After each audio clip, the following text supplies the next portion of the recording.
sort of beyond the headlines, where do you really see AI in terms of transforming, or what role it has in terms of decision making today? And I might start with you there, David, based on the comment that you were just making. So I think where I see AI is, there's a problem for most people now that it's everywhere and nowhere simultaneously. People are all talking about it, but they haven't figured out what to do. So I think there's a few steps we need to go through to see, like, what is AI? I mean, such a small little word, but it means so many different things to different people.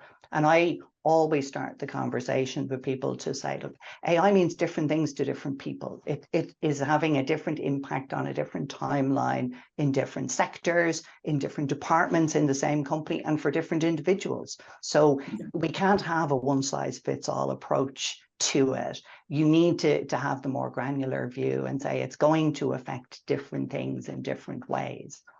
And then the second part for me is around, I think AI is going to evolve where we'll start hopefully with the easy things. So it's going to automate things that we already do, and that's great.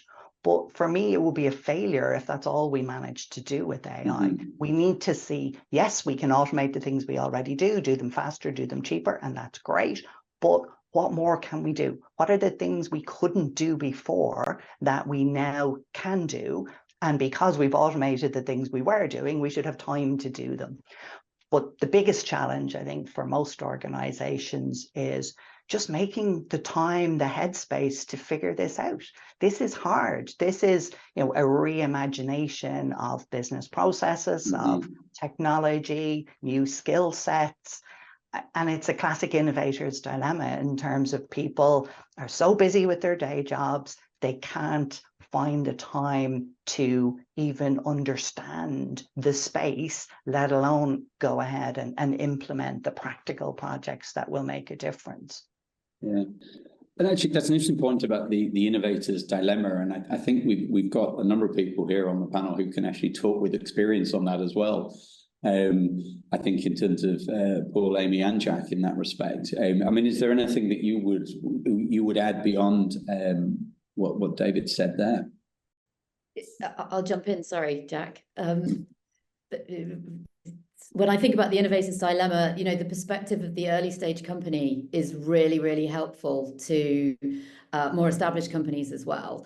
So as I mentioned before, early stage companies have very little data to go on. But what I'm seeing is that they are using AI in really interesting ways to glean insights at very low cost with very low head count. So there's this incredible movement going on right now where AI is being leveraged by startups to create efficiencies that I think that larger companies are not yet thinking about in terms of what they can do and what they can achieve with the new tools that are emerging.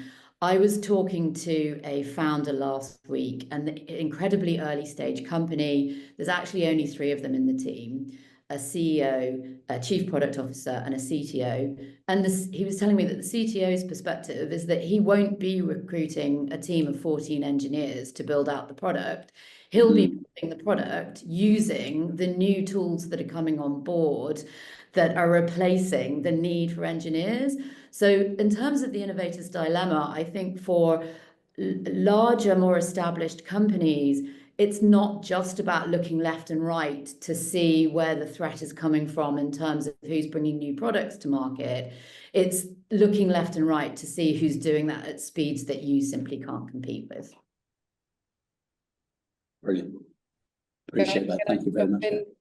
For a quick moment, Tim, just to echo what Amy is saying, but I think also there's been a significant shift in the past couple of months in particular when we look at the AI reasoning and the logic behind that. And I think the whole contextualizing has really shifted that innovative space. So Amy's right. When you look at it from an innovation perspective, in particular smaller companies, time is critical.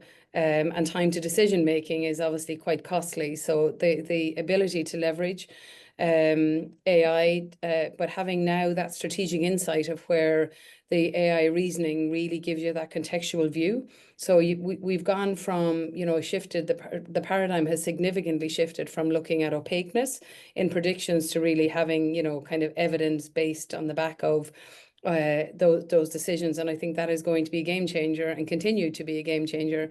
And I might just finish on, I was at a wonderful event yesterday in London with MasterCard, and there was some amazing conversations around AI and where things are going. And the resounding message that came from it was it is exponential. So it's kind of like, when we went from the traditional phone to the smartphone, something quite similar, and it's going to continue growing at a pace that we all need to be prepared to move at that same pace. So I think from an innovation perspective, it's absolutely going to accelerate. Fabulous. It's Moore's law on drugs, basically, at that point, maybe.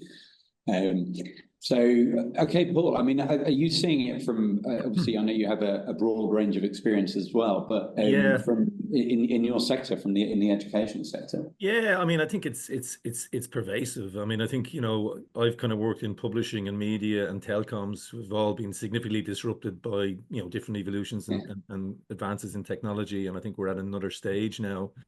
But it's funny, from a Hibernia point of view, like I would see us as an ed tech business. We are a college, we are an educational institution, but we rely on a platform to deliver 60 to 100% of our programs. And AI is starting to become more and more central to that. But if you go back to the point David made about culture and innovation and ownership, I think for me that's central. And linking to what Amy and Jack have said, startups have a very different approach to embracing technology out of need, necessity, and their own kind of DNA.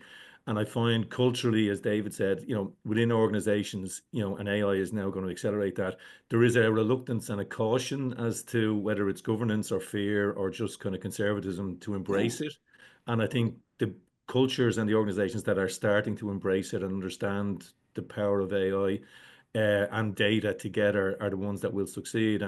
But it's not new. I mean, I think I'm a big fan of behavioral economics and Dan Ariely and the likes of the Freakonomics guys. If you look at what they've done for data, I mean, it's taking the data and back to that insight and transitioning. So, Lemonade for me is a great case study as an insurance business that basically relies on AI and technology to inform its propositions and its customer experience. And there's loads of them. And not that that's just one, but then that comes down to a culture of embracing data and technology across every facet of the business to make things better. And I think that's where companies and organizations will win or lose now in terms of how they kind of get that right.